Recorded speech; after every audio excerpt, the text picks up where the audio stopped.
తాకట్లో ఉన్న బంగారాన్ని విడిపించి ఆ రోజున మార్కెట్ ధర కట్టి మిగిలిన డబ్బును మీకు అందిస్తుంది కొమ్మూరి గోల్డ్.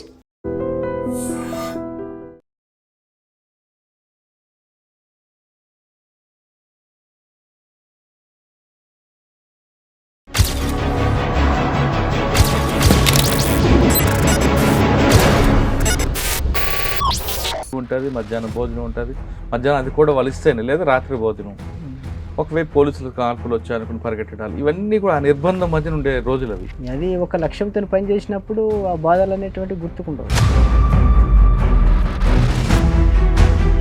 సరైన టైంలో అన్నం దొరకకపోవడం అన్నిటి వివిధ రకాల సౌకర్యాలు లేకున్నప్పటికీ కూడా ఇప్పుడు తుపాకీతో అవసరం అనుకుంటున్నారా? సమస్య ఏందనుకున్నప్పుడు తుపాకీ ద్వారానే అనేది, కాబట్టి సాయుధ పోరాటం ద్వారా అనేది ఏంటంటే సమాజాన్ని మార్చాలి, అది గ్యారంటీ.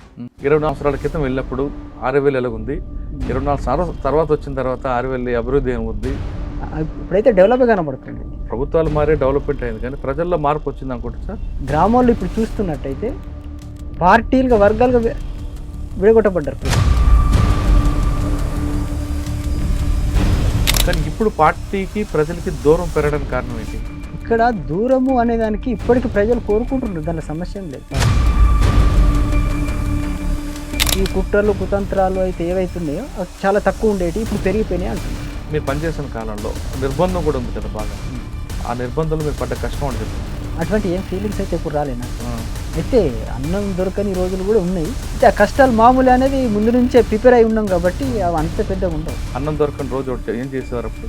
దొరకనప్పుడు ఇప్పుడు ఏమైతే కొద్దిగా బియ్యం ఉన్నాయనుకో, దాన్ని జావాలాగా అంబలాగా చేసుకుని తాగాలి. ఈ దినచర్య ఎలాగుంటుంది? ఇప్పుడు దినచర్య అనుకున్నప్పుడు ఉదయం మనం చేసినామంటే టీటీకి అయిన తర్వాత వేపన్స్ క్లీన్ చేసుకుంటాం. వేపన్స్ క్లీన్ చేసిన తర్వాత ఇప్పుడు తుపాకులు మీకంటే ఇక్కడ దాడులు దొరుకుతాయి, మరి బుల్లెట్లు దొరకవు కదా, ఎలా మరి? ఈ వీటితోటే ఇక అక్కడనే దాడిలో దొరికినాయి, ఉన్న వాటితోనే రక్షణ. అందుకోసం ఎట్లా పడితే అట్లా ఫైరింగ్ చేయరు అన్నట్టు. నీ దగ్గరకు వచ్చిందంటే నీ రక్షణ కోసం మాత్రమే ఫైరింగ్ చేయాలి. నువ్వు ప్రతి తూటకు నువ్వు లెక్క చెప్పాలి. పార్టీలో తోటాలే కాకుండా డబ్బులు కూడా లెక్క కరెక్ట్గా చెప్తారట కదా. కాబట్టి ఆ 9 మందికి ఒక సంవత్సర కాలంలో ఎంత ఖర్చు అవుతుంది అనుకున్నప్పుడు ఒక 2 లక్షలు ఖర్చు అవుతుంది అనుకో, ఆ 2 లక్షలు ఆ స్క్వాడ్కి ఇస్తారు. అంటే ఇక్కడ నిధులు ఎక్కడి నుంచి వస్తా మరి మీకు? నిధులు అంటే ప్రజల నుంచి కొన్ని రోడ్లు వేసేటప్పుడు వాళ్ళు అసలు స్వతంత్రంగా వచ్చి ఇచ్చిపోయినా కూడా ఉన్నాయి. తమ్ముడు, అమ్మ, నాన్న ఎవరు గుర్తురాలేదా? గుర్తొస్తారు, ఎందుకు గుర్తురాదు? మరి ఏం చేస్తారు? కలవాలి, మాట్లాడాలని కూడా ఇప్పుడు అనుకోలేదు. ఇబ్బంది అవుతుంది, వీళ్ళకి ఇబ్బంది అవుతుంది, నాకు కూడా ఇబ్బంది అవుతుంది. ఎందుకు? ఇప్పుడు నాకు రావడం ఒక సమస్య, నేను ఎక్కడున్నా తెలిసిపోతుంది. తర్వాత వచ్చిపోయిన వీళ్ళ మీద ఆల్రెడీ నిఘా ఉంటుంది.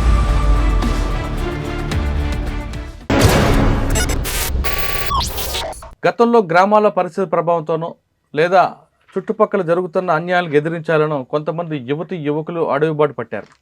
ఆ విధంగా అడవిలోకి వెళ్ళిన తర్వాత కాలంతో సంబంధం లేకుండా నిరంతరం బడుగు బలహీన వర్గాల కోసం, ప్రజల కోసం పనిచేసేవారు. ఆ విధంగా కొన్ని సంవత్సరాల పాటు అడవికి పరిమితై తర్వాత వ్యక్తిగత కారణాలతోనో లేదా ఇటీవల జరుగుతున్న నిర్బంధానికి భయపడో లేదా వ్యక్తిగత కారణాలతోనో అనారోగ్య సమస్యలతోనో జనజీవన స్రవంతులకు వచ్చిన వారు పరిచయం చేసే కార్యక్రమంలో ఈరోజు మన గెస్ట్ ఎర్రవల్లి రవి, మాజీ మావోయిస్ట్. నిజామాబాద్ జిల్లా కామారెడ్డి దగ్గర ఆర్యవల్లికి చెందిన రవి దాదాపు 24 సంవత్సరాల కిందట అడవిలోకి వెళ్ళారు. 24 సంవత్సరాల నుంచి అడవి బాటు పట్టిన ఆయన తెలంగాణ తర్వాత ఒడిశా క్యాడర్ కూడా వెళ్ళారు. ఒడిశాలో నౌపడా దగ్గర కొంతకాలం పనిచేసి తిరిగి తెలంగాణలో భూపాలపల్లి, ఆసిఫ్ నగర్ ప్రాంతం నుండి వచ్చి ఇటీవల డీజీపీ గారి ముందు సరెండర్ అయ్యారు. అసలు రవి ఎందుకు వెళ్ళారు, వెళ్ళిన తర్వాత ఆ 24 సంవత్సరాల్లో ప్రజల కోసం చేసిన కార్యక్రమాలు ఏంటి, ప్రస్తుతం ఇక్కడ వచ్చిన తర్వాత ఇక్కడ ఉన్న ప్రపంచం ఏ విధంగా ఉంది, ఇప్పుడు ఆయన జీవన విధానం ఏ విధంగా ఉండిపోతుందన్న విషయాన్ని రవిని అడిగి తెలుసుకుందాం.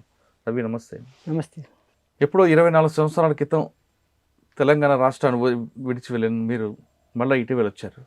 వచ్చిన తర్వాత అప్పుడుకి కామారెడ్డికి, అప్పుడు ఆర్యవల్లికి, అప్పుడు నిజామాబాద్ జిల్లాకి ఇప్పుడుకి ఎంత తేడా ఉంది? ఇప్పుడు ఈ ప్రపంచం ఎలా కనిపిస్తుంది? అంటే అక్కడ ఉన్న చుట్టూ ఆదివాసీలు, ఆ అడవి మీకుండేది, ఇప్పుడు ఒకప్పుడు గ్రామానికి, ఇప్పుడు గ్రామానికి, ఇప్పుడున్న అభివృద్ధికి ఇవన్నీ చూసిన తర్వాత ఏమనిపిస్తుంది? అంటే అప్పటికిప్పుడు చూసుకున్నట్టయితే డెవలప్ అయితే జరిగింది, కనబడుతున్నటువంటిది. రోడ్ కమ్యూనికేషన్ కానీ ఇక వివిధ రకాల చూసినట్టయితే డెవలపింగ్ అయితే కనబడుతుంది. అయితే ఇంకా ప్రజల యొక్క సమస్యలు ఎంతవరకు తీరినాయి అనేది ఇంకా నాకేం అర్థం కాదు. వచ్చింది మొన్న రీసెంట్గా కాబట్టి అవి చూడాలి. ఇక ఉండగా అవి అర్థమవుతూ ఉంటాయి. అంటే నిత్యం పోలీసులు చుట్టుపక్కల ఉంటారు అడవిలో ఉన్నప్పుడు, ఏ వైపు నుంచి ఎవరు వస్తారో తెలీదు. ఓకే, అది చుట్టూ ఉన్న ఆదివాసీలే మీకు ప్రపంచం, ఆ పచ్చని చెట్లు అదే మీకు అంత ఆనందంగా ఉండేది. అవన్నీ విడిచిపెట్టి ఇప్పుడు ఇందులోకి రావడంతో ఈ కొత్త ప్రపంచం ఎలా కనిపిస్తుంది? ఇప్పుడు ఆహారపు అలవాట్లు కూడా మారుతుంటాయి. ఇవన్నీ అర్థం చేసుకోవడానికి మీ ఆరోగ్య సమస్యలకి దీనికి మ్యాచ్ అవుతుందా ఇప్పుడు ఇక్కడ? ఇప్పుడైతే పర్వాలేదు అనుకున్నప్పుడు. అక్కడ అంటే నిరంతరం ఏమి పుంబింగ్ ఏమి ఉంటాయి, అయినప్పటికీ కూడా మాకు వచ్చేటటువంటి ఇన్ఫర్మేషన్ వస్తూ ఉంటుంది. ఎనిమిది ఎక్కడ దాకా వచ్చింది, ఏంటి ఎనిమిది కథలకి ఏంటి అనేటువంటిది ఎప్పటికప్పుడు మాకు ఉంటాయి. ఉండే అనేది కాదు. కానీ అక్కడ సమయానికి భోజనం ఉండదు. ఆదివాసులు పెట్టిందే మీకు భోజనం రోజుకి 2 సార్లు. ఒకసారి ఉదయం టీవీ ఉంటుంది, మధ్యాహ్నం భోజనం ఉంటుంది. మధ్యాహ్నం అది కూడా వాళ్ళు ఇస్తేనే, లేదా రాత్రి భోజనం. ఒకవైపు పోలీసులు కాల్పులు వచ్చాయనుకుని పరిగెట్టడాలు, ఇవన్నీ కూడా ఆ నిర్బంధం మధ్యన ఉండే రోజులు అవి ఉంటాయి. ఇప్పుడైతే ప్రశాంతంగా జీవితం అనిపిస్తున్నారా? భోజనాలు, తమ్ముడు టైంకి తమ్ముడు అన్నం పెట్టడం, అవన్నీ గతంలో బాల్యం అంత గుర్తుకొస్తుందా? అంటే దానికి దీనికి తేడా ఉంటుంది కదా. అది ఒక లక్ష్యంతో పని చేసినప్పుడు ఆ బాధలు అనేటువంటి గుర్తుకుండవు. ఇక ఎవరికైనా కూడా ఒక లక్ష్యానికి చేరుకోవాలనేటువంటి దాంతో పనిచేసినప్పుడు ఆ బాధలు సెకండరీ అయిపోతాయి అంతే. సరైన టైంలో అన్నం దొరకకపోవడం, అన్నట్టు వివిధ రకాల సౌకర్యాలు అనేటివి లేకున్నప్పటికీ కూడా అవంతా మామూలుగానే ఉంటాయి అన్నట్టు. అంటే అప్పుడులో మీరు వెళ్ళేటప్పటికి తుపాకీతోనే రాజ్యం సాధించాలనే భావంతో వెళ్ళినట్టున్నారు, దాంతోనే సాధ్యం అవుతుంది. కానీ ఇప్పుడు మీరు బయటకు వచ్చాక ఇవన్నీ చూసారు, అభివృద్ధి చూసారు, ప్రజలు మార్పు చూసారు, ప్రజలకు ఏం కావాలనుకున్నది కూడా చూస్తున్నారు. కాబట్టి ఇప్పుడు తుపాకీతో అవసరం అనుకుంటున్నారా? సమస్య ఏందనుకున్నప్పుడు తుపాకీ ద్వారానే అనేది, అంటే మీరు అనే తుపాకీ ద్వారానే అనేది మీరు ఏదైతే అంటున్నారో సాయుధ పోరాటం ద్వారా అనేది, సాయుధ పోరాటం ద్వారా. కాబట్టి సాయుధ పోరాటం ద్వారా అనేది ఏంటంటే సమాజాన్ని మార్చాలి, అది గ్యారంటీ. ఇప్పుడున్న ఈ సమాజముతోటి ఈ అసమానతలు తొలగిపోతాయి అనేది నాకు డౌట్. కాబట్టి ఇప్పుడు రాజ్యాంగం ఏదైతే ఉందో రాజ్యాంగాన్ని 100% నువ్వు అమలు చేసినట్టయితే ఏ పోరాటాలు ఉండవు. రాజ్యాంగం చాలా వరకు బెటర్గా ఉన్నది, అయితే అది అమలు కావాలి. సరే, మనం ఒకసారి వెనక్కి వెళ్దాం. రైట్. 24 సంవత్సరాల క్రితం వెళ్ళినప్పుడు 6,000 ఎలాగుంది, 24 తర్వాత వచ్చిన తర్వాత 6,000 అభివృద్ధి ఏముంది? ఇప్పుడైతే డెవలప్ కనబడుతుంది. అప్పుడు ఎలాగుండేది? అప్పుడేమో ఇన్ని బిల్డింగ్లు లేకపోయేది, రోడ్డు సౌకర్యం లేకపోయేది, మౌలిక సదుపాయాలు తక్కువ ఉండేవి. ఇప్పుడు చూస్తే అదంతా డెవలప్ అయింది, డెవలపింగ్ కనబడుతుంది. అప్పుడు హైదరాబాద్ కానీ కామారెడ్డి, నిజామాబాద్ ఎలాగుంటే ఇప్పుడు ఎలాగుంది? డెవలప్ అయింది. ఇప్పుడు 24 సంవత్సరాల్లో ఎన్నో ప్రభుత్వాలు మారినాయి కాబట్టి డెవలపింగ్ అయితే ఉన్నది, లేదనేది. ప్రభుత్వాలు మారే డెవలప్మెంట్ అయింది, కానీ ప్రజల్లో మార్పు వచ్చింది అనుకుంటా సార్? ప్రజల్లో మార్పు అంటే ఒక రకంగా చెప్పాలంటే గ్రామాల్లో ఇప్పుడు చూస్తున్నట్టయితే పార్టీలుగా వర్గాలుగా విడగొట్టబడ్డారు ప్రజలు. ఇప్పుడు ముందు ఈ గ్రామాల్లో కేవలం పీపుల్స్ వార్ పార్టీ మాత్రమే ఉండేది. అప్పుడు మానవత్వం అనేది కనిపించేది స్పష్టంగా చెప్పాలంటే. అయితే ఇప్పుడు వర్గాలుగా విడిపోయి బీఆర్ఎస్ పార్టీకి కొద్దిమంది, బీజేపీ పార్టీకి కొద్దిమంది, కాంగ్రెస్ పార్టీకి కొద్దిమంది, ఇండివిజువల్గా కొద్దిమంది. కాబట్టి ఐక్యత అనేది లేదు. ఒక నిర్ణయానికి రావడంలో సమస్యలు ఉన్నాయి. అప్పుడు ఒకటే ఉండేది. అప్పుడు ప్రజల ఐక్యత ఉండేది అంటారు. అంటే ఇక ఇటు అటు పోయేటోళ్ళు కాదు కదా. కాబట్టి ఈ రాజకీయాలు అనేటువంటి తక్కువ ఉండేవి. ఇప్పుడు చూస్తున్నట్టయితే 3 వర్గాలుగా కనబడతారు, 3 పార్టీలు కనబడతారు ప్రజలను చూసినట్టయితే. వీళ్ళకి వాళ్ళకు పడది, వాళ్ళకి వీళ్ళకు పడది, స్పష్టంగా కనబడుతున్నటువంటి ప్రతి ఊరు అని అది ఉండదు. ఏ ఊరికి వెళ్ళినా కూడా అవి కనబడుతుంటాయి. అప్పట్లో ఏదైనా సమస్య వస్తే పార్టీ కోసం చూసేవారు ప్రజలు, పార్టీ వచ్చే వరకు అన్నల కోసం ఆదరించేవారు. కానీ ఇప్పుడు పార్టీకి ప్రజలకి దూరం పెరగడానికి కారణం ఏంటి? ఇక్కడ దూరము అనే దానికి ఇప్పటికీ ప్రజలు కోరుకుంటున్నారు, దానిలో సమస్య ఏం లేదు పార్టీని. అప్పుడే అరచకాలు తక్కువ ఉండేటి, అవినీతి తక్కువ ఉండేది. ఇప్పుడు దూరమైన బట్టి ప్రజలకు భయం అనేటువంటి లేదు. ప్రజల కంటే ఇప్పుడు ఈ పెత్తందారు లాంటి ఈ పనులు చేసే అరచకాలు చేసే వాళ్ళకు భయం అనేది లేదని ప్రజలు చెప్తా ఉన్నారు ఇప్పటికి కూడా. అప్పుడు అంతో కొంత ఒకటి భయం ఉండేది. ఈ కుట్రలు కుతంత్రాలు అయితే ఏవైతున్నాయో చాలా తక్కువ ఉండేవి, ఇప్పుడు పెరిగిపోయినాయి అంటున్నారు. సరే, ఒకసారి మనం వెనక్కి వెళ్దాం. సరే, ఎర్రవల్లి రవి ఆరివల్ నుండి ఎందుకు వెళ్ళాల్సి వచ్చింది? అంటే అప్పుడు మనం చూసినట్టుంటే అరచక ఆల్రెడీ ఉన్నాయి. ఇప్పుడు దళము వచ్చినప్పుడు వాళ్ళు చాలా విషయాలు నాకు చెప్పి నాకు అర్థమైపోయింది. ఫస్ట్ నేను వచ్చిన తర్వాత దళము వచ్చిన తర్వాత ఏ మంద రమేష్ సంవత్సరం? అప్పుడు ఫస్ట్ 96లో అనుకుంటా. ఫస్ట్ ఊర్లోకి వచ్చిందా? ఊర్లోకి వచ్చారు. మంద రమేష్ అని ఇక్కడ దళ కమాండర్ ఉండేవాడు. ఆయన కూడా చనిపోయిండు. కాబట్టి ఆయన కొద్దిమంది బాలలతో ఒక బాల సంఘం పెట్టాడు. కాబట్టి ఆయన ఊరు కోసం పనులు చేయాలని చెప్పి ఏం పనులు, ఒక 2 పనులు మేము మంచి పనులు చేసినాం. మేము ఒక 15 మంది మా దోస్తంతా కలిసి ఒక బాల సంఘం అని పెట్టారు. దాంట్లో మొదట మా ఊరిలో కొట్టాలని, ఈ ఎడ్ల కొట్టాలని కాలిపోతూ ఉండేది ప్రతి సంవత్సరం. చాలా కొట్టాలు కాలిపోతూ ఉండేవి. కాబట్టి దీనికి కారణం ఏంటిది అనుకున్నప్పుడు బీడీలు తాగుతారు, బీడీలు పడేయడం లేదా అగ్గిపెట్టెలు. ఈ అగ్గిపెట్టెలు కూడా బీడి ముట్టించుకొని పాడేసేవాళ్ళు. దీని కారణం ఏంటిది అనుకున్నప్పుడు అగ్గిపెట్టెలు కూడా ఒక కారణం. అయితే కొద్దిమంది కావాలని నిప్పు పెట్టేవాళ్ళు కూడా ఉండేవాళ్ళు. అయితే ఇది కూడా మెయిన్ కారణం. వాళ్ళు బీడీలు తాగి తర్వాత ఈ అగ్గిపెట్టె ముట్టించుకొని బీడి ముట్టించుకొని పడేస్తే అక్కడ చెత్త చెదరం ఏదైనా ఉంటే అది అంటుకొని గుడిసెలు కూడా అంటుకునేవి. కాబట్టి అప్పుడు కారణం ఏంది, అప్పుడు ఈ అగ్గిపెట్టెలు ప్లాస్టిక్ అగ్గిపెట్టెలు కూడా ఉండేవి, ఇవి ఉండేవి. కాబట్టి ప్లాస్టిక్ అగ్గిపెట్టెలు తెచ్చేవాళ్ళు దుకాణదారులు. కాబట్టి ప్లాస్టిక్ అగ్గిపెట్టెలు బంద్ పెట్టాలి, ఈ కట్టె పుల్లలు ఉండేవి అవి మాత్రమే తేవాలి. అవి పోయి మేము దుకాణాలలో చెప్పినాం. కాబట్టి అది ఆ మేరకు తగ్గించగలిగాం. ఇంకొకటి ఈ కళ్ళు దుకాణం అని ఉంటుంది. కళ్ళు దుకాణంలో మందు ఎక్కువ వేసేవాళ్ళు, గుల్ఫారం అంటారు దాన్ని. వేయడంతో ఆ రోజు అంతా కళ్ళు తాగేవాళ్ళు, వాళ్ళంతా మత్తు ఎక్కువై పడిపోయేవాళ్ళు. ఆ రోజు మాకు అర్థమయ్యేది. కాబట్టి మళ్ళీ తెల్లారి మేము అంతా జమ అయ్యి మీటింగ్ చేసుకొని ఈరోజు ఎక్కువ వేసిండ్రు కాబట్టి పోయి చెప్పుదాం. ఆ కళ్ళు దుకాణం యజమానికి పోయి చెప్పినప్పుడు అది తక్కువ వేసేవాడు.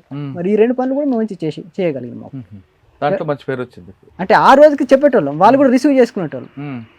ఎవరు? కళ్ళు దుకాణం పనులు. కాబట్టి అదొకటి.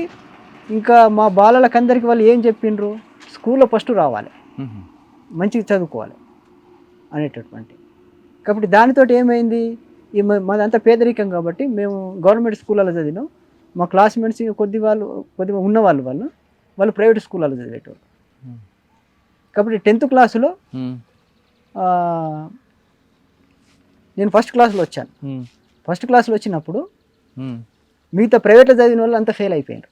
మళ్ళీ చెప్పండి. ఇప్పుడు నేను గవర్నమెంట్లో స్కూల్లో చదివేవాడిని, మిగతా మా క్లాస్మేట్స్ అందరూ కూడా వాళ్ళు ప్రైవేట్ స్కూల్లో చదివేవాళ్ళు. వాళ్ళకి మళ్ళీ ట్యూషన్ పోయేవాళ్ళు.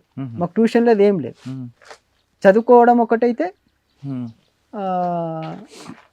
మాకు ట్యూషన్ అంటే ఏం లేదు. మళ్ళీ ఉదయం సాయంత్రం మళ్ళీ చేనులకు వచ్చి పని చేసుకోవడం మేము. కాబట్టి మరి ఎట్లా ఫస్ట్ రావాలి, మరి ఫస్ట్ మార్కులు ఎట్లా వస్తే, వాళ్ళకి ట్యూషన్ ఉంది, ప్రైవేటుకు గవర్నమెంట్కు తేడా ఉంటుంది.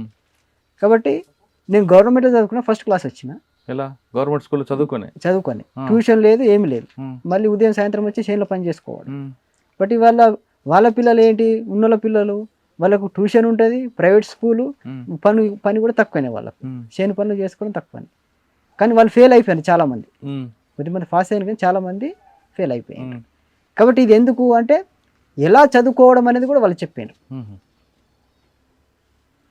చదివే విధానం ఎట్లా ఉండాలి, మీరు ఎట్లా పాస్ కాగలుగుతారు, అట్లా ఫస్ట్ క్లాస్లో రావడం అంటే అది కూడా మనకు నచ్చింది అన్నట్టు. అంటే ఈ కార్యక్రమాలతో పార్టీ వైపు మీరు వెళ్ళడానికి ప్రయత్నం చేశారు? రావడం, రెగ్యులర్గా కలవడం, ఇవన్నీ చేసి. ఎప్పుడు వెళ్ళారు మీరు? ఏ వయసులో? 16, 17. అంటే మీకు ఎవరు బాధ్యత అప్పుడు? ఇక్కడ మంద రమేష్ అని కమాండర్ ఉండే, కామారెడ్డి దళ కమాండర్గా ఉండే. అంటే వెళ్తూనే లోపలికి వెళ్ళిపోయారా, లేదా కొంతకాలం బయట పనిచేసి తర్వాత లోపలికి వెళ్ళారా?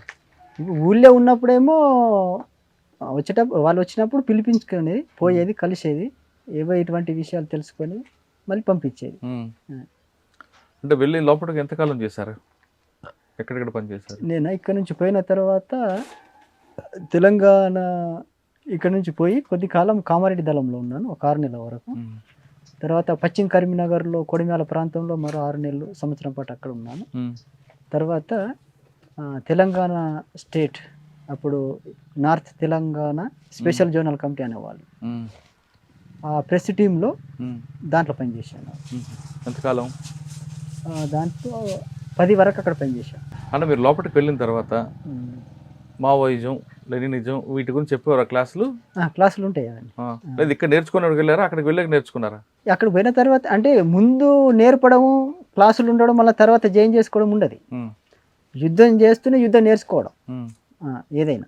అచ్చా, మీరు నువ్వు పని చేస్తూనే నువ్వు సిద్ధాంతాలు నేర్చుకోవాల్సిందే, రాజకీయాలు నేర్చుకోవాల్సిందే. అచ్చా, మీరు ఎంత ఎక్కువ కాలం ప్రెస్లో పనిచేస్తారు? ఎక్కువ కాలం ప్రెస్లో పనిచేస్తాను. అంటే స్క్వాడ్లో దీంట్లో లేరు? స్క్వాడ్లో లేదు. ప్రెస్లో మీ డ్యూటీ ఎలాగుండేదండి? డ్యూటీ అనుకున్నప్పుడు ఇప్పుడు ఇక్కడ ప్రజా విముక్తి నడిచేది. ప్రజా విముక్తి దానికి సంబంధించినటువంటి వ్యాసాలు, రిపోర్టు, ప్రజా పోరాటాల రిపోర్ట్స్ కానీ, తర్వాత వ్యాసాలు కానీ అవి అంతా టైప్ చేసుకోవడం మీరు. తర్వాత డిటిపి చేసుకోవడం, వేరే కరపత్రాలు, తర్వాత కొన్ని బుక్లెట్స్, అమరవీరుల జీవిత చరిత్రలు అంటారు, అవి టైప్ చేయడం బుక్స్గా ఆ పనులు చేసేవాడు. అంటే దానికి మరి అజ్ఞాతం అవసరం లేదు, ఒక మైదానం ఉండి చేసుకోవచ్చు కదా. నీకు ఇప్పుడు పార్టీని బ్యాన్ చేసిన తర్వాత కష్టం కదా. కొద్ది కాలం అట్లా చేసిండ్రట, నేను పోకముందు బయటనే చేసిండ్రట. ఇవాళ అరెస్ట్ కావడం, ఇవి చేయడంతో వాటిని కూడా లోపలికి తీసుకెళ్ళండి. ఇప్పుడంటే యూట్యూబ్లో మీడియా వచ్చింది, అప్పట్లో మీకు రేడియో తప్ప వేరే సమాచారం లేదు. వేరే లేదు. ఆ సమయంలో మీకు వార్తలు కావాలంటే, మీకు సమాచారం కావాలంటే ఏ విధంగా వచ్చేది? పేపర్ వచ్చేది. 15 రోజులకు ఒకసారి పేపర్, వారం రోజులకు ఒకసారి పేపర్ వచ్చేది. దాంట్లో చదువుకుంటే, అందుకోసం ఏదైనా ఖండించాలన్నా కూడా ఒక వారం తర్వాతనో 15 రోజుల తర్వాతనో, అవసరం ఒక నెల రోజుల తర్వాత కూడా ఖండించనే ఉన్నాయి. అదంతా చల్లారిన తర్వాత ఇప్పుడు వచ్చి స్టేట్మెంట్ వచ్చిన అన్నయ్య కూడా ఉన్నాయి. ఎందుకంటే కమ్యూనికేషన్ తక్కువ ఉంటుంది, ఉండేది అప్పుడు. ఇప్పుడైతే వెంటనే ఇప్పుడు పొద్దున చూసినామంటే సాయంత్రం రిలీజ్ చేస్తారు. అంటే అప్పుడులో ఎలా ఉండేది పరిస్థితి? 15 రోజులకు ఒకసారి కంటెంట్ వస్తుందా? పేపర్ 15 రోజులకు ఒకసారి వచ్చేదా? వచ్చేదండి. దాని వార్తలు చూసుకొని మీరు రాసేవారు అంతే. ఒక్కొక్కసారి ఎన్కౌంటర్ జరుగుతుంది, ఇదే బోటుకు ఎన్కౌంటర్, దీని వెంటనే కట్టించాలి, దీని మీద న్యాయ విచారణ జరపాలని ఒక ప్రెస్ నోట్ ఇస్తారు. అది మీకు ఎప్పటికి వస్తుంది ఆ సమాచారం? ఎప్పుడు వెంటనే మీరు అంటే సార్ దీంట్లో ఏముంటుందంటే, ఒక వ్యక్తి ఎక్కడున్నాడనే ఆ బాధ్యులకు తెలిసి ఉంటుంది, అందరికి తెలిసి ఉంటుంది. ఆయన ట్రీట్మెంట్కి వెళ్ళాడా, లేకపోతే ఏమైనా ప్రయాణంలో ఉన్నాడా, దాన్ని బట్టి వీళ్ళకి అర్థమైపోతుంది. ఇప్పుడు ఆయన బయటికి వెళ్ళిండు అనుకో, ఏదో ఎన్కౌంటర్ జరిగింది అంటే ఏంటిది, ఆయన లోపలైతే లేడు, ఆయనతో పాటు స్క్వాడ్ వాళ్ళు ఎవరు లేరు కాబట్టి పట్టుకొని చంపినట్టు అట్లా నిర్ధారణకు వచ్చేసి చెప్తారు. అది మీరు రాయాలి కదా, మీకు సమాచారం ఎవరు, మీ బాధ్యుడు ఎవరు? ఇప్పుడు మా బాధ్యులు ఎవరు ఉంటారు, వాళ్ళకి వస్తుంది అన్నట్టు రిపోర్ట్. అంటే మీరు రాసింది ఆయన చూసిన తర్వాత ప్రకటన బయటకు వస్తుందా, లేదా మీరే నేరుగా ఇచ్చి? మేము ఇయ్యం, దానికి బాధ్యులు ఉంటారు వాళ్ళు. అంటే మీరు టైప్ చేయడం, ఓన్లీ టైప్ చేయడమే, ఈ దాంట్లో మ్యాటర్తో మాకు సంబంధం ఉండదు. ఆయన ఇచ్చింది టైప్ చేయడమే, కానీ మీరు అనుకుంది, మీరు ఊహించింది రాయడానికి లేదు. కానీ ఒక్కొక్కసారి ఏపీటీ ఉంటుంది, ఏపీటీ మిస్ అయి ఉంది అనుకోండి, వెంటనే పోలీస్ కస్టడీలో వారిని విడుదల చేయాలంటూ ఒక అట్లా. అంటే ఏపీటీ మిస్ కావడం అనేది తక్కువ, అంటే వీళ్ళకు అర్థమైపోతుంది, వీళ్ళు మిస్ కాకుండా పోతారు, ఖచ్చితంగా పోతారు, ఆ ఏపీటీ ప్లేస్లోకి పోతారు. వాళ్ళకి అక్కడ డౌట్ వస్తే ఖచ్చితంగా ఇస్తారు. ఇక కానీ మీరు 16 సంవత్సరాల వెళ్ళారు, అప్పటికే ఇంటర్మీడియట్ చదువుకున్నారు అనుకుంటా. Intermediate 10th class first class pass అయిన వీరు ఏ లక్ష్యంతో లోపలికి వెళ్ళారు? అసలు ఏదో సాధించాలనుకుంటారు కదా. ఇప్పుడు సమాజంలో జరుగుతున్నటువంటి అసమానతలు ఆల్రెడీ ఉన్నాయి, కులాలు ఉన్నాయి, మతాలు ఉన్నాయి, వీటితోటి విడిపోయి ఉన్నారు ప్రజలు కదా. అది వాళ్ళు చెప్పినట్టు కనబడుతున్నది కూడా. అంటే మీరు వెళ్ళే సమయానికి ఊర్లో అదే విధంగా ఉందా? అవునండి, అవన్నీ ఉన్నాయి. ఇప్పుడు ఏదైతే ఈ కులాలు ఉన్నాయో, కులాల వారిగానే ఊర్లో కూడా పరిపాలన అంతా కొనసాగుతున్నట్టు ఉంటుంది. ఇప్పుడు దళితుల నుంచి మొదలుకుంటే అగ్రవర్ణాల వరకు అదే పరిస్థితి ఉన్నది. అప్పుడు ఉన్నది, ఇప్పుడు కూడా ఉన్నది, లేదనేది ఏం లేదు. కానీ అప్పుడు కూడా పార్టీలో కూడా అగ్రవర్ణాలు, అగ్ర కులాల వరకు కూడా ఉన్నారు కదా. అనేక రకాలుగా ఉన్నారు, అన్ని సెక్షన్ల వాళ్ళు ఉంటారు. కానీ ఒక్కరికొకరు తెలియదు, నీ పేరు ఏంటిది, నీ వర్గం ఏంటిది, నీ కులం ఏందని తెలిసే అవకాశాలు ఉండవు. అందరు సమానంగానే ఉంటారు దాంట్లో, కాబట్టి తెలిసే అవకాశాలు ఉండేవి. పార్టీలో మీరు తెలంగాణ తర్వాత ఎక్కడెక్కడ పనిచేశారు? తెలంగాణ తర్వాత ఇప్పుడు నేను చెప్పిన కదా, కరీంనగర్లో జగిత్యాల ప్రాంతంలో అక్కడ కొడిమాల అనే స్క్వాడ్ ఉంటుంది, అక్కడ కొద్ది కాలం పనిచేసిన తర్వాత north Telangana special zonal press టీంలో ప్రజా విముక్తి దాంట్లో పనిచేసిన 2010 వరకు. ఈ 2010 నుంచి ఒడిశా స్టేట్లో కూడా ప్రెస్ టీం ఉన్నాయి, అక్కడ కూడా జనసంగ్రామ్ అనే పత్రిక నడిచేది అన్నట్టు. అంటే మీకు ఒడియా కూడా వచ్చా? ఒడియా కూడా వచ్చు, రాయడం అది, రాయడం చదవడం వచ్చు. అంటే పార్టీలు నేర్చుకున్నారు? పార్టీలు. అంటే తెలుగుతో పాటు ఏం భాషలు వచ్చు? తెలుగుతో పాటు ఒడియా వచ్చు, ఛత్తీస్గఢీ వచ్చు, తర్వాత హిందీ కూడా వచ్చు, గోండి, ఇవన్నీ పార్టీలు నేర్చుకున్నారు. ఇక అవసరం ఇక అవి. సార్ మీరు రాసిన ప్రెస్లో, పేపర్లో మీకు బాగా గుర్తుండిపోయిన ఒక వార్త చెప్పండి. వార్త అంటే ఇప్పుడు ప్రతిదాన్ని ఇప్పుడు అభయారణ్య సమస్య ఉన్నది, సోనంపేటలో అభయారణ్య సమస్య ఉంటుంది. అంటే అక్కడ ఈ అభయారణ్యం పేరుతోటి ప్రజల్ని విస్థాపన చేసిండ్రు. కాబట్టి ప్రజలు ఎంత అంటే వాళ్ళ స్వాగతం మామూలుగా లేదు. పోయినామంటే వాళ్ళ సంతోషంతో వచ్చిండ్రు అక్కడికి ఫస్ట్ స్టార్టింగ్లో పోయినప్పుడు. దేవుడే పంపించిండని చెప్పేసి వాళ్ళు ఇది మిడిల్లో భాగంగా రోల్ కాల్ చేస్తారు అన్నట్టు. వాళ్ళు అందరిని లైన్గా నిలబెట్టి రోల్ కాల్ చేస్తారు అన్నట్టు. ఆ రోల్ కాల్ చేసేటప్పుడు వాళ్ళు కొబ్బరికాయలు తెచ్చి కొట్టి మీద చల్లడం, ఆరాతులు పట్టడం. తర్వాత వాళ్ళే అక్కడ ఉండి ఈ ఫారెస్ట్ వాళ్ళంతా పారిపోయినరు, వాళ్ళకి భూములు వచ్చేసినాయి. తర్వాత వాళ్ళ గొర్రెలు బర్రెలు అన్నట్టు మేపడానికి మంచిగా స్వేచ్ఛ వచ్చేసింది కదా అనుకున్నప్పుడు దీని ద్వారా అది ఫస్ట్ మనం రాసింది ఏంది, పోరాటం ద్వారానే ఏదైనా సాధ్యం. పోరాటం ద్వారానే ఏదైనా సాధ్యం. కాబట్టి వాళ్ళ ఐక్యత వచ్చింది, ఐక్యమైనరు వాళ్ళకు ఒక ధైర్యం అనేది వచ్చేసింది. కాబట్టి వాళ్ళు అంతవరకు ఎవరైతే హింసిస్తూ ఉన్నారో వాళ్ళంతా పారిపోయినరు కదా. అది ఈ విషయం అన్నట్టు. ఎక్కడ సోనాపేట ప్రాంతం. ఎంతకాలం పనిచేస్తారు అక్కడ? అక్కడ 17 వరకు, 10 నుంచి 17 వరకు అక్కడే ఉన్నారు. మీకు హారతి ఇచ్చి స్వాగతం పలికిన ప్రజలు మిమ్మల్ని ఆదరించారు అక్కడ. కానీ అదే ప్రాంతంలో కొంతకాలం తర్వాత మిమ్మల్ని ఎందుకు దూరం పెట్టారు? రిప్రెషన్ అంతే, దూరం ఏం పెట్టలే. దూరం ఏం పెట్టింది అయితే ఏం లేదు. ఇప్పుడు మళ్ళీ అంటే ఎప్పుడైతే అక్కడ క్యాంపులో ఎస్టాబ్లిష్ చేసుకుంటూ వచ్చిండ్రో ఉండడం కూడా కష్టమే. కాబట్టి ఎప్పుడు నిరంతరం కుంభింగ్ జరగడం దాంతో. కానీ మీరు చెప్పిన గరియాబాదు, నవపాడ, సోనాపేట, కొంచెం ముందుకు వెళ్తే మన జార్ఖండ్ బయట కానీ ఈ ప్రాంతం అంతా కూడా మీరు ఆధార్ కార్డు వ్యతిరేకించిన వద్దన్న వాళ్ళు బయటకు వచ్చి ఆధార్ కార్డులు తీసుకున్నారు. అక్కడ అద్దన్నది అయితే ఏం లేదు, ప్రతి కార్డును తీయించినవి ఉన్నాయి. ఇప్పుడు అదే సోనాపేట ప్రాంతంలో ఎవరికి పింఛన్ వస్తుంది లేదు అనే దాన్ని కూడా ఎన్నో పింఛన్లు ఇప్పించినవి ఉన్నాయి. ఇవి చట్టబద్ధంగా చేసినటువంటి. కానీ మీ వైపు కూడా జనతా సర్కార్ వచ్చిందా? అక్కడ లేదు, ఛత్తీస్గఢ్లో ఉన్నది అన్నారు కానీ అక్కడ. మరి మీరు ఎందుకు అటు జనతా సర్కార్ బాగా సక్సెస్ అయిన సబ్జెక్ట్ కదా, మరి మీరు అక్కడ కాలే, ఓన్లీ ఛత్తీస్గఢ్. అది కూడా ఛత్తీస్గఢ్ విజయంగా నడిచింది కదా, మరి జనతా సర్కార్ ఒడిశా వైపు ఎందుకు తీసుకెళ్ళలేదు మీరు? అంటే అక్కడ బలం పెరగాలి కదా, ప్రజల్ని నువ్వు సమీకరించాల్సి ఉంటుంది, వాళ్ళ చైతన్యంపై ఆధారపడాల్సి ఉంటుంది. కానీ మీరు చెప్పిన సోనాపేట, అటు జైపూర్, ఇంకా ముందుకు వెళ్తుంటే నవరంపూర్ కానీ ఇవన్నీ ఉన్నాయి. అక్కడంతా కూడా ఆదివాసులు ఉంటారు, దళారులు ఎక్కువ ఉంటారు. మరి ఆ దళారు వ్యవస్థను ఎందుకు మీరు కంట్రోల్ చేయలేకపోయారు? అక్కడ అప్పటికి ఇప్పటికి కూడా కొన్ని ప్రాంతాల్లో రూపాయి నోటుకి కాయిన్కి తేడా తెలియదు. తెలుసు, ఎందుకు తెలియదు? ఇప్పుడు మన ఇక్కడ ఈ బస్తర్కు ప్రాంతంలో తెలియదని అంటారు. అక్కడ చాలా డెవలప్ ప్రజలు, చాలా డెవలప్ అయిన ప్రజలు. వాళ్ళు కోరాపుట్టు, సోనాపేట లేదంటే నవపేట, సాలూరు వరకు వచ్చి అమ్ముకుంటున్నారు వస్తువులు. ఆ వస్తువులని ధర దొరకట్లేదని కూడా వాళ్ళు చాలా మంది గొడవ చేశారు కదా. మరి మీరు ఎక్కడ ప్రజలు అంటున్నారు కానీ మీరు ఒడిశా ప్రాంత ప్రజల గురించి మాట్లాడుతున్నారు. ఒడిశా అంటే ఈ బార్డర్ మీరు చెప్పిన నవపేట, గరియాబాదు, కాంకేరు రెగ్యులర్ గా వాళ్ళు మార్కెట్కి వెళ్తారు. వాళ్ళు ఉదయం వెళ్ళినట్టు సాయంత్రం వస్తారు, ప్రతిరోజు పోతారు.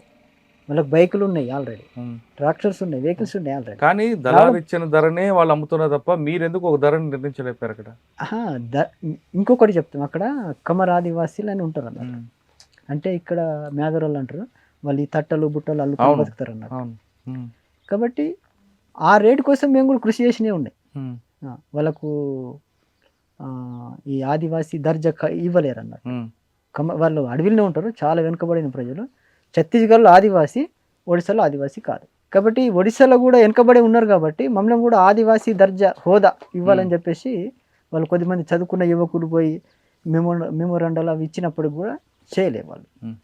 కాబట్టి ఆ యువకులంతా కూడా సమీకరించి మేము పోరాడతామనంటే మీరు పోరాడంటే చాలా పోరాడినరు, ఇవ్వలే. తర్వాత చాలామంది పోరాడి ఇక కొద్దిమందికి చదువుకున్నారు, చదువు కూడా వచ్చేసింది.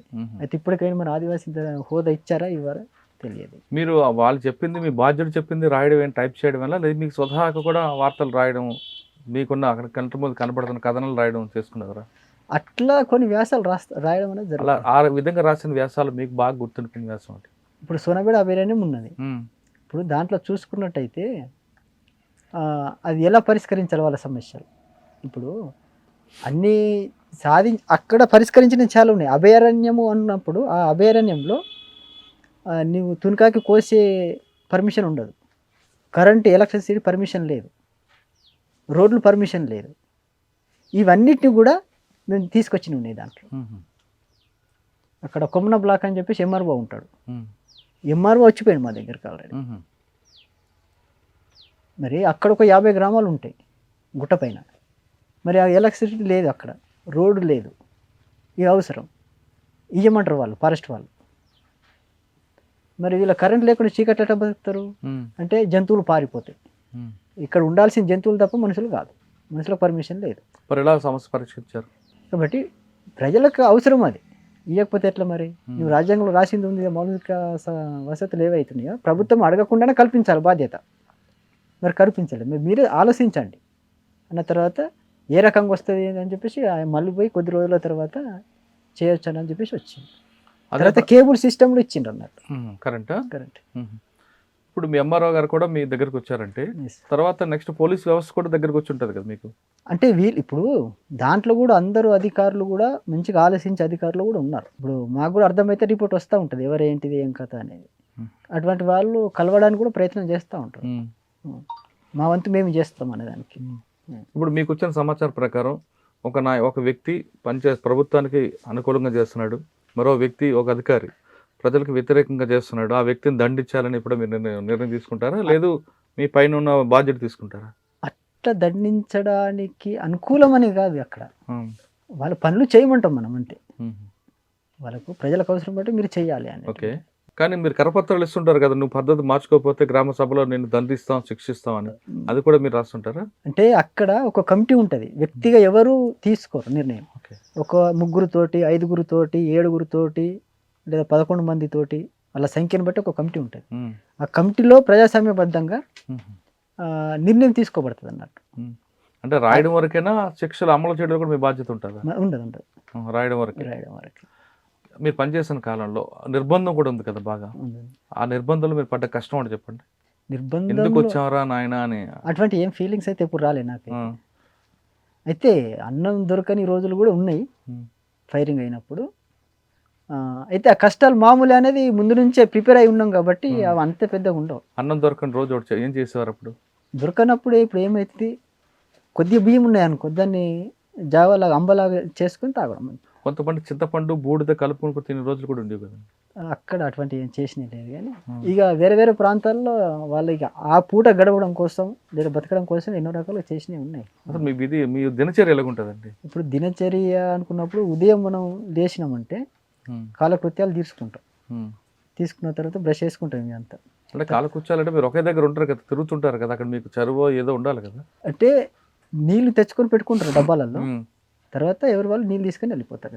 చెరువు అటు ఇట్లా ఊర్లలాగా ఉండదు కాబట్టి ఏమైనా డబ్బాలు ఉంటాయి, లేకపోతే ఈ పాలిథిన్ కవర్లు ఉంటాయి, వాటిలో తీసుకుపోతారు. ఉదయం కాలకృత్యాలు అయిపోయిన తర్వాత రోల్ కాల్ చేస్తారు. ఎంతమంది ఉన్నారు, ఈరోజు ప్రోగ్రామ్ ఏంటిది, ఏమేమి చేయాలని అది చెప్పిన తర్వాత ఎక్సర్సైజ్ చేస్తారు. ఎక్సర్సైజ్ చేసిన తర్వాత మళ్ళీ టీటీపీని ఉంటుంది. టీటీపీని అయిన తర్వాత వెపన్స్ క్లీన్ చేసుకుంటారు. వెపన్స్ ఉన్నవాళ్ళు క్లీన్ చేసిన తర్వాత సమిష్టి అధ్యయనం అనేది ఒక క్లాస్ లాగా జరుగుతుంది, ఒక 2 గంటలు. దాని తర్వాత పెట్రోలింగ్ చేసుకుంటారు, ప్రొటెక్ట్ పెట్రోలింగ్ అంటారు. ఉన్న మన మకం చుట్టూ పెట్రోలింగ్ చేసుకుంటారు. మళ్ళీ లంచ్ చేస్తారు. లంచ్ చేసిన తర్వాత విశ్రాంతి ఉంటుంది. 12 నుంచి 2 వరకు విశ్రాంతి. తర్వాత వ్యక్తిగత అధ్యయనం అంటారు అన్నమాట, వ్యక్తిగతంగా చదువుకోవడం అనేది ఉంటుంది. మళ్ళీ 2 గంటలకు ప్రాథమిక విద్య ఉంటుంది. స్కూల్ రాని వాళ్ళకు 2 గంటలు స్కూల్ నడుస్తుంది అన్నట్టు. 2 నుండి 4 వరకు ఉంటుంది. 4 తర్వాత మళ్ళీ కాలకృత్యాలకు ఎవరైనా అటు ఇటు పోయే వాళ్ళు ఉంటే పోయి వస్తారు. మళ్ళీ మరొక గంట మళ్ళీ వెపన్ డ్రిల్ జరుగుతుంది అన్నట్టు. అయిన తర్వాత మళ్ళీ వచ్చి టీ తాగుతారు. టీ తాగిన తర్వాత మళ్ళీ క్విజ్ పోటీ అని చెప్పేసి క్విజ్ పోటీ అది మళ్ళీ జరుగుతుంది అన్నమాట. అట్లా అది 10 గంటల దాకా ఉంటుంది. 10 గంటలకు క్యాంప్ క్లోజ్ అయిపోతుంది. అంటే రోజు ఒకరికి సెంట్రీ వేస్తుంటారు, మారుస్తుంటారు సెంట్రీ ప్రతి ఒక్కరు సెంట్రీ చేస్తారు. 2 గంటల డ్యూటీ. రాత్రి 1.5 గంట ఉంటుంది, పొద్దున దాకా అయితేనేమో 2 గంటలు ఉంటుంది. కానీ అంత నిర్బంధం మధ్య ట్రైనింగ్, ఆయుధ ట్రైనింగ్ అనేది ఎలాగవుతుంది, సాధ్యమైనది? ఎప్పటికి ఉండదు కదా. ఇప్పుడు ఇక్కడ పోలీసు వాళ్ళకి ఇచ్చినట్టు అట్లా ఉండదు అన్నట్టు. అట్లా 6 నెలలకు ఒకసారి ట్రైనింగ్ అయితే పెడతారు. ఇప్పుడు తుపాకులు మీకంటే ఇక్కడ దాడులు దొరుకుతాయి, మరి బుల్లెట్లు దొరకవు కదా, ఎలా మరి? ఈ వీటితోటే ఇక అక్కడనే దాడిలో దొరికినాయి ఉన్న వాటితోనే రక్షణ. అందుకోసం ఎట్లా పడితే అట్లా ఫైరింగ్ చేయరు అన్నట్టు. అంటే పోలీసుల కంటే అకౌంట్ ఉండదు కాబట్టి కొడుతుంటారు, మీకు ఇక వాళ్ళ ఫుల్ తక్కువ ఉంటాయి కదా. కాబట్టి ఇక అనవసరంగా ఫైరింగ్ చేయరు. నీ దగ్గరకు వచ్చిందంటే నీ రక్షణ కోసం మాత్రమే ఫైరింగ్ చేయాలి, అంతే. అది కూడా వేస్ట్ కాకుండా వేస్ట్ కాకుండా చేయాలి. నువ్వు ప్రతి తూటకు నువ్వు లెక్క చెప్పాల్సిందే. ఇక నీ దగ్గర ఉన్నాయని చెప్పి స్టేట్ వాటి ఫైరింగ్ చేసినట్టే నెక్స్ట్ దొరకాయి మరి. అది కూడా కంట్రోల్. పార్టీలు లెక్క అంటే వచ్చింది, పార్టీలు తోటాలే కాకుండా డబ్బులు కూడా లెక్క కరెక్ట్గా చెప్తారట కదా. ఇప్పుడు దాంట్లో ఏముంటుందంటే, ఇప్పుడు ఒక స్క్వాడ్లో ఒక 7 నుంచి 9 మంది దాకా ఉంటారు. కాబట్టి ఆ 9 మందికి ఒక సంవత్సర కాలంలో ఎంత ఖర్చు అవుతుంది అనుకున్నప్పుడు ఒక 2 లక్షలు ఖర్చు అవుతుంది అనుకో. ఆ 2 లక్షలు ఆ స్క్వాడ్కి ఇస్తారు. దాన్ని ప్రతి నెలకు ఒకసారి అవసరం ఉన్న సామాన్లు తెప్పిస్తారు అన్నట్టు. ఆ బట్టలు కావచ్చు, సోప్స్ కావచ్చు, అవసరం ఉన్నాయి, పెన్నులు, ఇవంతా కూడా తెప్పిస్తారు. తర్వాత అవి ఇప్పుడు టాయిలెట్కి సంబంధించినటువంటి వస్తువులకు ఒక నెలలో ఎంత ఖర్చు అయినాయి ఒక కాలం ఉంటుంది, దాంట్లో రాయాల్సి ఉంటుంది. ప్రతిదానికి ఒక కాలం ఉంటుంది. సివిల్ ఈ మామూలు బట్టలకు ఎంత ఖర్చు అయినాయి, మిలిటరీ బట్టలకు ఎంత ఖర్చు అయినాయి, తర్వాత మిలిటరీ గూడ్స్కు ఎంత ఖర్చు అయినాయి, అట్లా కాలం ఉంటుంది. కాలం ప్రకారం రాయాల్సి ఉంటుంది ప్రతి నెలకు. ఇదంతా ఎవరు చూస్తారు? దాంట్లో ప్రతి దళంలో ఒక్కరికి బాధ్యత ఉంటుంది అన్నట్టు, వాళ్ళు చూస్తారు అన్నట్టు. వాళ్ళ సామాన్లు తెప్పియడం, రాయడం ఉంటాయి అన్నట్టు. అంటే ఇక్కడ నిధులు ఎక్కడి నుంచి వస్తారు మీకు? ఇప్పుడు నిధులు అంటే ప్రజల నుంచి కొన్ని వస్తాయి, తర్వాత కాంట్రాక్ట్స్ ద్వారా ఇస్తారు. ఇప్పుడు నిధులు అనేటివి ఇప్పుడు సమస్య ఏముంటుంది. ఇప్పుడు కాంట్రాక్ట్స్ ఉన్నారు అనుకో, ఇప్పుడు నేనున్న ప్రాంతంలో నేను చూసింది రోడ్లు వేస్తారన్నట్టు. రోడ్లు వేసేటప్పుడు వాళ్ళు అసలు స్వతంత్రంగా వచ్చి ఇచ్చిపోయినవి కూడా ఉన్నాయి సార్. ఆ నిధులు వస్తాయి, డబ్బు వచ్చింది, ఆ డబ్బు ఎక్కడ పెడతారు మరి మీరు? దాన్ని పట్టుకుని తిరగలేరు కదా. పెద్ద మొత్తంలో అయితే రావు, ఆ సంవత్సర కాలం సరిపోయేటనే వస్తాయి. అవి మళ్ళీ ఒకసారి వాళ్ళు మీటింగ్ అయిపోయి ఏ స్క్వాడ్కి ఎంత ఇవ్వాలి, ఏ విభాగానికి, ఇప్పుడు ప్రెస్ విభాగం ఒకటి ఉంటుంది, దానికి ఎంత ఖర్చు అవుతుంది సంవత్సరం వాళ్ళకి ఇచ్చేస్తారు. ఎవరిది వాళ్ళకి సంవత్సర బడ్జెట్ ఇచ్చేస్తారు అన్నారు. అది మీరు ప్రతిరోజు లెక్క రాయాలి, అవి రాయాల్సిందే. సంవత్సరానికి 3 జత బట్టలు, సగం సబ్బు ముక్క ఇవే ఇస్తారు కదా, ఇవి కూడా రాస్తారా? అంటే ఒకేసారి తెప్పిస్తాం కదా, 10 మంది ఉన్నారు అనుకో, నెలకి ఎన్ని అయితే అన్ని ఒకేసారి తెప్పించి ఇస్తారన్న. కానీ మీ డబ్బులు ఎందుకు? కాంట్రాక్టర్కి చెప్తే వాళ్ళు తెచ్చిస్తారు కదా బయట నుండి. అట్లా తెప్పిస్తే ఇస్తారు, కానీ ఇక ఎప్పటికి వాళ్ళ మీద ఆధారపడలేం కదా. వాళ్ళు రావడం, పోవడం, వాళ్ళ వెనక ఫాలో కావడం, ఇవన్నీ ఉంటాయి. వాళ్ళు కూడా ఎప్పటికి పిలవలేము వాళ్ళని. అట్లా డబ్బులు ఇస్తారు, మిగతా అని తెచ్చి పెట్టుకుంటారు. ఇక ఎక్కువ మొత్తంలో అవసరం ఉన్నదనుకుంటే వాళ్ళ అంటే సప్లై టీములు ఉంటాయి అన్నట్టు. సప్లై వాళ్ళే ఇవన్నీ తీసుకొచ్చి వాళ్ళ కంట్రోల్ ఏదో ఒక చోట పెట్టుకొని వాళ్ళు టైం ప్రకారం ఇస్తారు అన్నట్టు. సరే, ఇవన్నీ పక్కన పెడితే మీరు లోపలికి వెళ్ళారు, అక్కడ ఉన్న వాళ్ళందరికీ చైతన్యపరిచారు, మామూలుగా చదువు కల్పిస్తున్నారు. కానీ సమాజంలో మార్పు, సమాజంలో అభివృద్ధి చెందుతుంది, ప్రజలకి సమాజానికి మధ్య దగ్గర అవుతుంది, ఇవన్నీ కనిపెట్టారా మీరు ఎప్పుడైనా? అవి ఉంటాయి. అంటే మీకు కేవలం అడవిలో కాకుండా బయట ఏం జరుగుతుంది, బయట జరుగుతున్న మార్పులు ఏంటి, ప్రజలు ఏం కోరుకుంటున్నారు, ప్రభుత్వం ఏం చేస్తుంది, పార్టీ ఎందుకు చేయలేకపోతుంది, ఈ మార్పులు ఎప్పుడైనా మీరు? అంటే అడవిలో అనేది, ఇక్కడ అడవిలో ఉన్నది ఏం లేదు, ఉన్నది ప్రజలనే. అడవి అనేది ఏదైతే మీరు అడవిలో ఉన్న చుట్టూ ప్రజలే, వాళ్ళు మిమ్మల్ని హారతి పలికారు కాబట్టి వాళ్ళు ఆనందంగా ఉన్నారు, అదే రాజ్యం అనుకున్నారా? లేదు భారతదేశం చాలా ఉంది, మిగతా రాష్ట్రాలు ఏం జరుగుతుంది అన్న అభివృద్ధిని గుర్తించారా లేదా? ఉన్నది. మిగతా ప్రాంతం ఎప్పటికప్పుడు ఆ విశ్లేషణ కూడా ఉంటుంది, అధ్యయనం చేయడం జరుగుతుంది, ఏ ప్రాంతంలో ఏమున్నదని. ఇప్పుడు అటవీ ప్రాంతంలో కాకుండా మైదాన ప్రాంతంలో కూడా సమస్యలు ఉన్నాయి కదా. ప్రతి ఒక్కరికైతే ఉన్నదైతే ఏం లేదు, ప్రతి విషయంలో అసమానతలు ఉన్నాయి. ఆల్రెడీ కులమత భేదాలు ఉన్నాయి, ఆర్థిక సమస్యలు ఉన్నాయి, సామాజిక సమస్యలు ఉన్నాయి. కానీ ఒక ప్రాంతం ఇంకో ప్రాంతం తేడా ఉంటుంది, తేడా ఉంటుంది. ఇప్పుడు మైదానంలో జీవించే ప్రజల జీవన విధానం, అటవీ ప్రాంతంలో జీవించే ప్రజల జీవన విధానంలో తేడాలు ఉంటాయి, ఖచ్చితంగా తేడాలు ఉంటాయి. కానీ మీరు తెలంగాణ నుంచి వెళ్ళారు, తెలంగాణలో ఒకప్పుడు తలుపు తడితే వచ్చేవన్నారు, ఒక ఇంటికి తలుపు తట్టగానే ఒక స్వచ్ఛంగా తుపా పట్టుకు వచ్చేవాడు, నేను వెళ్తాను అడవులోకని. ఇప్పుడు ఆ సమస్య నుంచి రావట్లేదు, ప్రజలు మనకు దూరం అవుతున్నారు, తెలంగాణ రాష్ట్రం కాదు మిగతా రాష్ట్రాలు కూడా దూరం అవుతున్న విషయాన్ని కనిపెట్టారు ఎప్పుడైనా? దూరం అవుతున్నారు అనే దానికన్నా సమస్య కదా, సమస్య ప్రతిపాదికన వాళ్ళు వస్తారు, చూసి డ్రెస్ చూసో ఇది చూసో అట్లా రావడం అనేది ఉండదు అన్నట్టు. సమస్యల్ని కూడా ఎట్లా పరిష్కారం అవుతుంది, నా సమస్య ఉంది, నా సమస్య ఎట్లా పరిష్కారం అవుతుంది దాన్ని బట్టి ఉంటుంది. ఇప్పుడు పార్టీ ఎప్పుడు దళము ఊళ్ళో తిరుగుతూ ఉంటే దాని ప్రభావం ఉంటుంది ఖచ్చితంగా. ఎప్పుడు ఒకసారి వచ్చిందనుకో ఎవరు అన్నట్టు ఉంటుంది అన్నట్టు అంతే. అది ఒకటి. అది ఓకే. నేను అడుగుతున్న ప్రశ్న ఏంటంటే ఒకప్పుడు ప్రజా సంఘాలు బయట ఓకే వీళ్ళు కార్మిక సంఘాలని ఈ సంఘాలతో ఉన్న బలం అనేది ఒక పార్టీకి ఉండేది. అది క్రమేపీ తగ్గిపోయింది. రైట్. ఆర్గనైజేషన్ ఫెయిల్ అవుతుంది. ఆ విషయం కనిపెట్టారా అని అడుగుతుంది. వచ్చేసింది కదా, కనిపెట్టడం జరిగింది. మరి దానికి చర్య ఏం తీసుకున్నారు? ఇప్పుడు మీరు చెప్పిన సున్నాబేడ ప్రాంతం తీసుకుందాం. మీరు అక్కడే ఎక్కువ కాలం చేశారు కదా. సున్నాబేడలో ఆదివాసులు మీకు అర్థం పెట్టి హారతి పెట్టి పిలిచారు. రైట్. కానీ అదే ఆ సున్నాబేడ దాటిన తర్వాత ఇంకొక సున్నాబేడ ఉంటుంది, ఎయిర్పోర్ట్స్ కంపెనీ ఉంటుంది, కోరాపుట్ ఉంటుంది, నవరంగపూర్ ఉంటుంది. ఈ ప్రాంతం అంతా బాగా డెవలప్ అయిపోయి అటు తీసుకుంటే దామన్ జోడి తీసుకోవచ్చు, ఇక భువనేశ్వర్ తీసుకోవచ్చు, రాయగడ తీసుకోవచ్చు. ఇవన్నీ కూడా డెవలప్ అవుతున్నాయి. కేవలం ఈ ఒక్క ప్రాంతంలోనే సమస్య ఉంది అనుకుంటున్నారా? అవన్నీ డెవలప్ అవుతున్నాయి. ఈ ప్రాంతం ఎందుకు అవ్వట్లేదు అనే విషయం గుర్తించారా? డెవలప్ అనుకున్నప్పుడు ఏంది, ఇప్పుడు రోడ్ల డెవలప్ అవుతుంది కదా, బట్ వాళ్ళ ఆర్థిక స్థితిగతులు డెవలప్ అయినా ఏం లేవు, తక్కువే. అంటే మీ ప్రాంతం కాకుండా పక్క ప్రాంతం కూడా, పక్క ప్రాంతానికి కూడా పోయినవి కూడా ఉన్నాయి. అయితే నీకు పనిచేసే క్యాడర్ కావాలి కదా. దూరం అవుతుంది అంటున్నా. దూరం అనలేదు, ఎప్పటికప్పుడు రిక్రూట్మెంట్ ఉంటే, అంటే నువ్వు ఆర్గనైజ్ చేసేది నీ దగ్గర ఉండాలి. ఇప్పుడు సమస్య ఏంటిది, ఇప్పుడు తెలంగాణ నుంచి మనం ఒడిశా పోవాలనుకున్నా ఒడిశా లాంగ్వేజ్ నీకు రావాల్సిందే, అక్కడ ప్రజల స్థితిగతులు నీకు తెలవాల్సిందే. అప్పుడు నువ్వు వాళ్ళని ఆర్గనైజ్ చేయగలుగుతావు. నువ్వు పోయి రమ్మంటే వాళ్ళు రారు. వాళ్ళ మౌలిక సమస్యలు నువ్వు తెలుసుకోవాలి, వాటి పరిష్కార మార్గాలు నువ్వు చెప్పాలి. అప్పుడు మాత్రం నీ దగ్గరకు వస్తారు. నువ్వు పోయి నేను చెప్తా నీకోసం పని చేస్తున్నా, నీకోసం పోరాటం చేస్తున్నా అంటే వాళ్ళు రారు, నమ్మరు కూడా. అది ఓకే. నేనేమంటున్నానంటే ఒకప్పుడు ఇంటి నుండి మీరే ఎగ్జాంపుల్, ఎర్రవల్లి నుండి ఆరేవల్లి నుండి రవి వెళ్ళారు.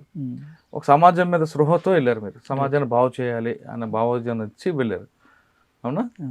కానీ క్రమేపీ ఏమవుతుందంటే సమాజ స్పృహ కాకుండా వ్యక్తిగత స్వార్థం కోసం తుపాకీ పట్టుకోవడానికి వచ్చే వాళ్ళ సంఖ్య పెరిగింది, అవునా కాదా? అదైతే కరెక్ట్ కాదండి. అటువంటి వాళ్ళైతే ఇప్పుడు దాంట్లో సంపాదించుకునేది అయితే ఏముండదు. సంపాదించడం కాదు, వ్యక్తిగతంగా ఒక వ్యక్తి మీద నాకు కసి ఉంది, ఆ కసి నాకు ప్రభుత్వంలో కావలేదు, పోలీస్ స్టేషన్లో అవ్వలేదు, కాబట్టి అన్నల దగ్గరికి వెళ్తే అవుతుందని అన్నలో జాయిన్ అయ్యి కొంతకాలం వాళ్ళు బెదిరించడం అన్నట్టు చేస్తారు. అలాంటి సంఖ్య వచ్చిందా లేదా? అటువంటిది అయితే నేను ఎప్పుడు చూడలే. అంత సమాజమే స్పృహతో వచ్చారు. అక్కడ ఇప్పుడు నువ్వు అన్నట్టు అట్లా వచ్చినప్పటికీ, ఎవరి మీద కోపంతో వచ్చినప్పటికీ, ఇక్కడికి వచ్చిన తర్వాత మారాల్సిందే. నేను పోయి అన్నకు పోయిన తర్వాత నేను వీని చంపుతా వాని చంపుతా అంటే కుదరదు. ఖచ్చితంగా అక్కడ ఒక నిర్ణయం జరిగిన తర్వాతనే జరుగుతుంది. ఒకవేళ ఊళ్ళో ఉన్న వాళ్ళు ఎవరు, ఇక్కడ మనం మిలిటెంట్లు అంటాం, వాళ్ళు చేసిన తప్పిదాలు కూడా ఉంటాయి, పార్టీకి తెలియకుండా వాళ్ళ మీద చర్యలు తీసుకుంటారు. ఇప్పుడు ఇక్కడ ఏటూరు నాగరంలో అది ఏ సంవత్సరం ఒక బస్సును పేల్చేసి కదా, ఏదో చింతగూడమ ఏదో ఊరు అంటారు, ఏటూరు నాగరం తుపాకులగూడ. అక్కడ కూడా చర్య తీసుకున్నారు. చర్య ఏం తీసుకున్నారు, ఫైరింగ్ జరిగింది, ఒక 7-8 మంది చనిపోయారు.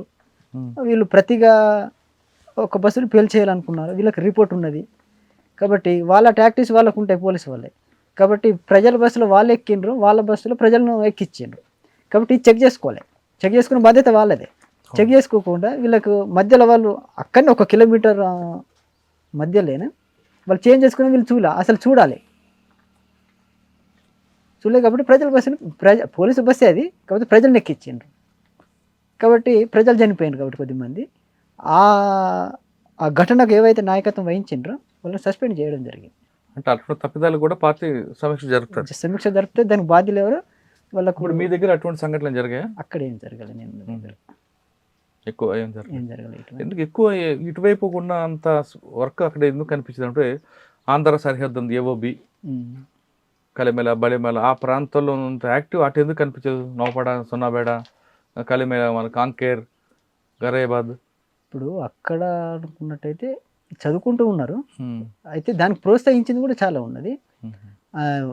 అసలు స్కూళ్ళలోకి పోయి టీచర్స్, ఇప్పుడు ఆ సోనబేడ ప్రాంతంలో కూడా స్కూళ్ళు ఉంటాయి, పైన 5th వరకు ఉంటాయి, 7th వరకు ఉంటాయి. ఒక్కరే ఉంటారు, లేకపోతే 2 టీచర్స్ ఉంటారు. వాళ్ళు కూడా రెగ్యులర్గా రాదు. వాళ్ళని పిలిచి కూడా మీరు ఇక్కడ ఎందుకు ఉండలేరు అని చెప్పేసి మాట్లాడినవి ఉన్నాయి, వాళ్ళు రెగ్యులర్గా వచ్చేటట్టు చేసినవి కూడా ఉన్నాయి. లేకపోతే ఇక్కడ మాకు సౌకర్యాలు ఏం లేవు.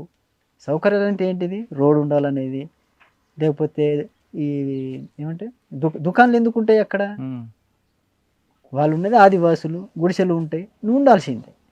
నువ్వు మరి జాబ్ చేస్తున్నావు, నువ్వు శాలరీ తీసుకుంటున్నావు, కాబట్టి మరి పిల్లలకు చదువు చెప్పకపోతే ఎట్లా? కానీ మీరు పనిచేస్తున్న సోనాబేడలో అక్కడ ఉన్న ఆదివాసీల వస్త్రధారణ మార్చడం కానీ లేదా వాళ్ళకున్న చెడు అలవాట్ల మార్చడం కానీ ప్రయత్నం చేసింది పార్టీ. రైట్. ఉదాహరణకు గుడాక్ అని ఉంటుంది, చూసారా? అక్బర్ గుడాక్ అని ఉంటుంది. అక్బర్ గుడాక్ తింటే పొగాకు అది పాడవుతారు, హెల్త్ పాడవుతుంది. కానీ అక్కడ ఎక్కువ మీరు చెప్పిన సోనాబేడ ప్రాంతంలో అక్బర్ గుడాకే తింటారు. అది మాన్పించడానికి ప్రజల నుంచి మాన్పించడానికి మీరు ఏం చేశారు మరి? మేము కార్యక్రమాలు తీసుకోవడం జరిగింది. కానీ తీసుకున్నది నడుస్తూనే ఉంటుంది కదా. వాళ్ళు ప్రజలు కుటుంబం అంతా ఇది చేస్తారు అన్నట్టు, యూజ్ చేస్తారు. నువ్వు అప్పుడు కరోనా సందర్భంగా ఒక్క కేజీ 1000 రూపాయలు పెరిగింది. ఏది? ఈ గుండు అనే గుడాకు పేస్ట్ లాగా ఉంటుంది, అది ఎర్రగా ఉంటుంది, అది ఎర్రగా ఉంటుంది. ఇంట్లోనే ఇంకో పెద్ద డబ్బు తెచ్చుకుంటారు, పిల్లలంతా మొత్తం పెద్దల నుంచి పిల్లలంతా వరకు రాస్తూనే ఉంటారు అన్నట్టు. అది మంచిది కదా కదా అని ఆరోగ్యం పాడు చేస్తుంది. అయితే అది వదిలిపెట్టలే ప్రజలు. అయితే మరి అది అలవాటు మానిపించాలి కదా మీరు. ప్రయత్నం చేసినాం, అది ప్రోగ్రామ్ తీసుకున్నాం. దానివల్ల నష్టాలు, ఎందుకంటే అల్సర్ వస్తుంది దాని ద్వారా, తర్వాత క్యాన్సర్ వస్తుంది. అంత ఈజీగా అటువంటి మానడం అనేది కష్టమే. అయితే ప్రోగ్రామ్ తీసుకోవడం జరిగింది. కానీ బట్టలు వేసుకోవడానికి కూడా మార్పు తీసుకొచ్చారా? బట్టలు అనేది నేను చెప్తా, అక్కడ సోనాబేడ ప్రాంతంలో బూంజీ అనే ఆదివాసీ తెగలు తెలుసు కదా. ఆ బూంజీ ఆదివాసీ తెగలలో పెళ్ళైన యువతులకు బ్లౌజ్ తీసేస్తారన్న.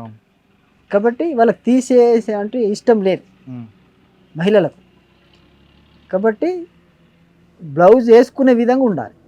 కాబట్టి అక్కడ పరిష్కరించింది ఏంది, వేసుకోవాలని అన్నాం అనుకో ఆ తెగ పెద్దలు వ్యతిరేకంగా మారిపోతారు కదా. మరి అటువంటి సమస్య, ఆ సమస్యను ఆ పెద్ద మనుషులతో ఫస్ట్ మాట్లాడి, ఇప్పుడు సమాజం అభివృద్ధి అవుతుంది, టీచర్స్ కూడా పనిచేస్తున్నారు, పట్టణానికి వెళ్ళాలి, మరి బ్లౌజ్ లేకుండా పోతే విచిత్రంగా చూస్తారు కదా మీ జాతి వాళ్ళను అని మాట్లాడినప్పుడు వాళ్ళు కూడా ఒప్పుకున్నారు.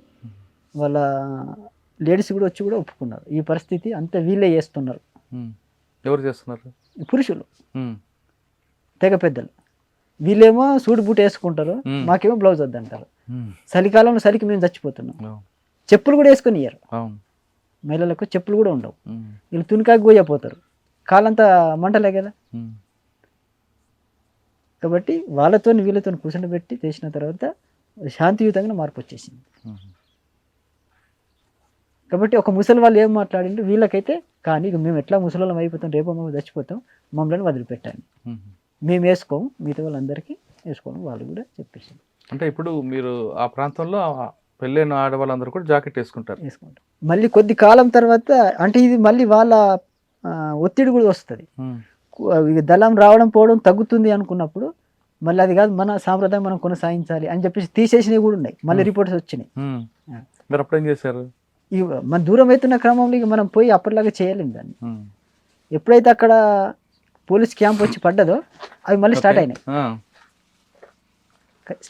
ఎప్పుడైతే ఇప్పుడు రిప్రెషన్ తీసుకొస్తూ క్యాంపులు దగ్గరేస్తూ వస్తూ ఉన్నారు. ఇక్కడ ఎప్పుడైతే ఆ ఊర్లో క్యాంపు పడ్డదో ఆ ఊర్లో పెద్ద మనుషులు మళ్ళీ వాళ్ళ పాత సాంప్రదాయాలను స్టార్ట్ చేయడం మొదలుపెట్టారు. సరే, అదంతా పక్కన పెడితే ఇప్పుడు కూడా మీకు 20 సంవత్సరాల్లో తమ్ముడు, అమ్మ, నాన్న ఎవరు గుర్తురాలేదు? గుర్తొస్తారు, ఎందుకు గుర్తురారు? మరి ఏం చేస్తారు? కలవాలి, మాట్లాడాలని కూడా ఇప్పుడు అనుకోలేదు? అంటే ఇబ్బంది అవుతుంది, వీళ్ళకి ఇబ్బంది అవుతుంది, నాకు కూడా ఇబ్బంది అవుతుంది. ఎందుకు? మీరు వస్తే వీళ్ళకి పట్టుకుంటారని. ఇప్పుడు నాకు రావడం ఒక సమస్య, నేను ఎక్కడున్నా తెలిసిపోతుంది. తర్వాత వచ్చిపోయిన వీళ్ళ మీద ఆల్రెడీ నిఘా ఉంటుంది కదా, వచ్చిపోయిందట మీరు ఎందుకు తీసుకురాలే, ఇవన్నీ వాళ్ళకి సమస్యలు ఉంటాయి కదా. అంటే 20 సంవత్సరాలు ఇప్పుడు కూడా వాళ్ళతో మాట్లాడడం అవ్వలేదు? ఎప్పుడు మాట్లాడలేదు, పోయిందంటే నేను రాలే. కానీ వీళ్ళు గుర్తుకొచ్చేవారా? ఎందుకు గుర్తుకు? అందరు గుర్తొస్తుంది ఇక, తిరిగిన ప్రాంతం, దోస్తులు, ఊరోళ్ళు, ఫ్యామిలీ అంతా గుర్తు. బాధపడలేదు? ఈ బాధ అనేది ఉండదు, ఒక లక్ష్యం కోసం పోయినామంటే అంతే గుర్తొస్తుంది. ఇప్పుడు ప్రజలే మా తల్లిదండ్రులు అనుకుంటాం, అన్నదమ్ములు అనుకుంటాం వాళ్ళని. కాబట్టి వాళ్ళతో ప్రజల్లో ఉంటాం కాబట్టి వర్గ సంబంధం గొప్పది మీకు, అదే అనుకుంటాం. కాబట్టి అవంతా అయితే ఏమనిపించింది ఏం లేదు, గుర్తొస్తాయిలే. ప్రేమలు అభ్యతలు రాయకుండా మమతలు మమకారాలు ఖచ్చితంగా ఉంటాయి. అయినప్పటికీ కూడా ఈ పని చేయాల్సి ఉంటుంది విప్లవం కోసం. సరే, వీళ్ళు కాదని వెళ్ళాము, ఆ లక్ష్యం కోసం సాధించామని ఎప్పుడైనా సంతృప్తి పడ్డారా మీరు? చాలా మార్పులు వచ్చినాయి, ఎందుకు మార్పులు రాలే? ఇప్పుడు కష్టం, ఇక కష్టము అనుకున్నప్పుడు ప్రజలకు నష్టం, అంతే. ప్రజలకు నష్టమే. ఇప్పుడు మా వ్యక్తిగతంగా మాకేం నష్టం లేదు. ఇప్పుడు కొద్ది రోజులు ఒక 20 సంవత్సరాల పాటు త్యాగం చేసినావు, సరే మళ్ళీ వచ్చేసినావు. కాబట్టి ఒక ప్రత్యామ్నాయం, ప్రతిపక్షం లేకుండా అయిపోతుంది, అంతే. ప్రతిపక్షం ఉన్నప్పుడే ప్రజలకు న్యాయం జరుగుతుంది. అంటే ప్రతిపక్షం అంది సాయుధ పోరాటం దగ్గర బయటకు వచ్చి కూడా ప్రతిపక్షం పాత్ర పోషించవచ్చు కదా మీరు. ఇప్పుడు అసలు అవకాశం ప్రభుత్వాలు ఇవ్వాయి కదా. ఇప్పుడు మీలాంటి వాళ్ళు సమాజంలో రండి, పోటీ చేయండి, మిమ్మల్ని గెలిపిస్తామని స్థానిక ప్రజలు, గ్రామాల ప్రజలు మీకు స్వాగతం పలుకుతున్నారు కదా. మీలాంటి వాళ్ళు కావాలి, మీ త్యాగం అవసరం ఇక్కడ. దానికి అవకాశం ఇవ్వరు, ఇచ్చే అవకాశం లేదు. అట్లా అనుకుంటే ఇప్పుడు ప్రభుత్వం చెప్పాలి కదా, మీరు తుపాకులు వదిలేయండి, అదే పార్టీ మీరు తుపాకులు వదిలేయండి, అదే పార్టీగా ఉండి మీరు ఎలక్షన్లో పోటీ చేయండి, అవకాశం కల్పిస్తామని ప్రభుత్వం ప్రకటించలేదు. ఎందుకు ప్రకటించాలి? మీ రోజు పోటీ చేసి తుపాకు విడిచిపెట్టి వస్తే ప్రభుత్వం ఎందుకు కాదంటే మీకు ప్రకటించాలి. కేంద్ర ప్రభుత్వం అయితే ప్రకటించింది లేదు. ప్రజాస్వామ్యబద్ధంగా ఎన్నికల్లో పోటీ చేయడానికి సిద్ధమా కాదా ఇప్పుడున్న పరిస్థితుల్లో? చేయొచ్చు. చేయొచ్చు. సరే, పార్టీకి ప్రజలకు దూరం పెరగడానికి మనం తీసుకున్న నిర్ణయాలు, మనం తీసుకున్న కరెక్ట్ సమస్యను పరిష్కరించలేకపోతున్నాం, సమాజంలో మార్పును గుర్తించలేకపోతున్నాం, దీనివల్ల ప్రజలకి పార్టీ దూరం అవుతున్న విషయాన్ని 2011లోనే మీరు ఒక డాక్యుమెంట్ రాసుకున్నారు. వాస్తవా కాదు? వాస్తవమే. 2011లోనే గుర్తించారు మీరు. 2011లో గుర్తించిన తర్వాత ఆ డాక్యుమెంట్ ఆధారంగా మరి మీరు ఏంటి ఆ సమస్య పరిష్కారం ఏం తీసుకొచ్చారు?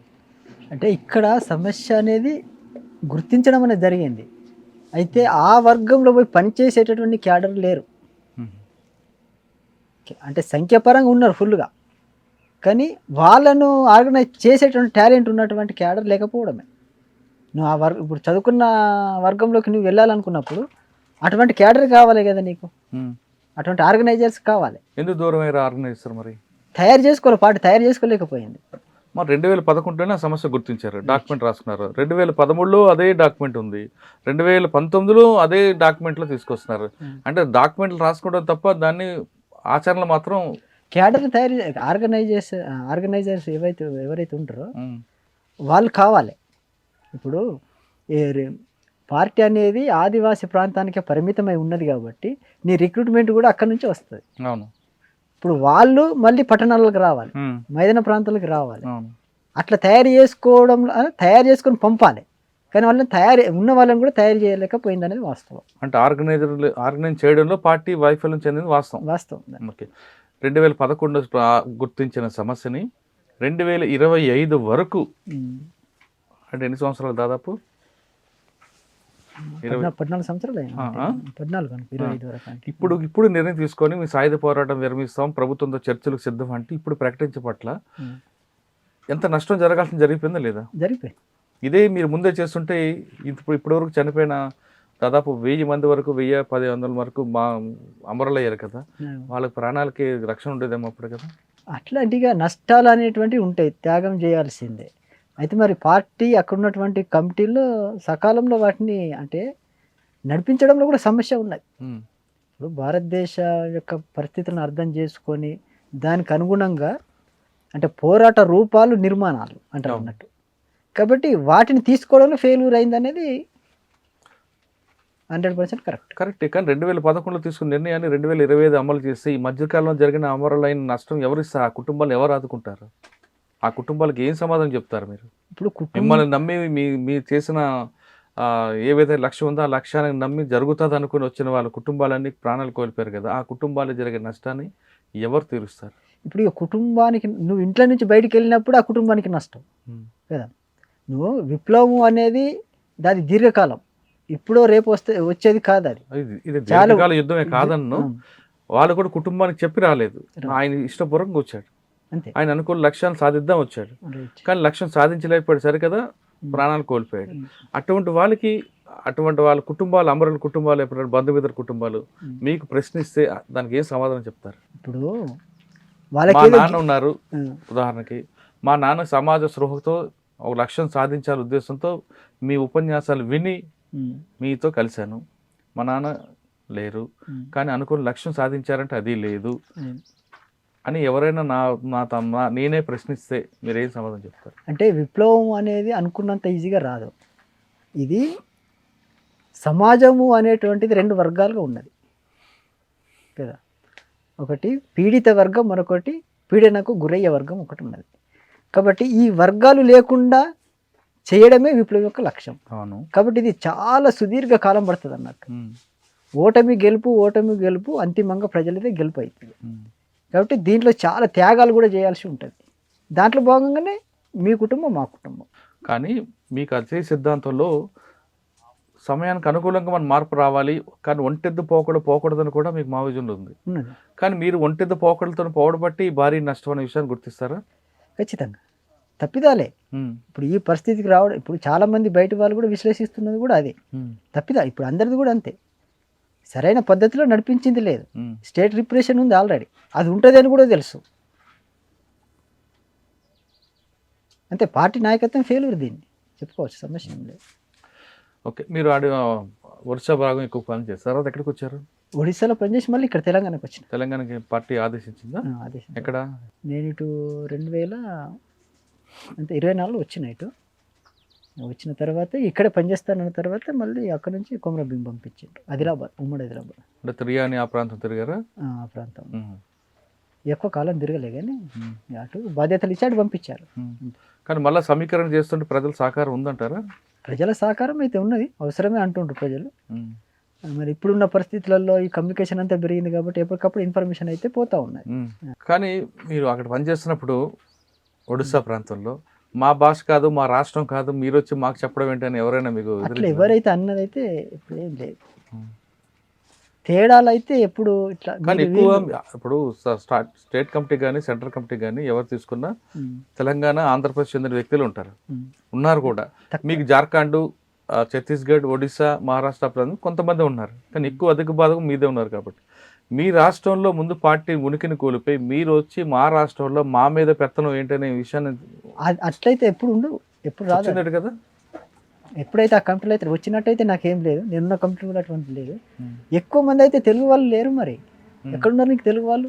తెలుగు వాళ్ళు ఎక్కువ లేదు, పైనుంచి తీసుకుంటే అంత తెలుగు వాళ్ళే కదా. ముప్పాల లక్ష్మణరావు గారి దగ్గర నుండి అది సీసీలో కనబడుతుంది, మనకు సీసీలో కనబడుతుంది.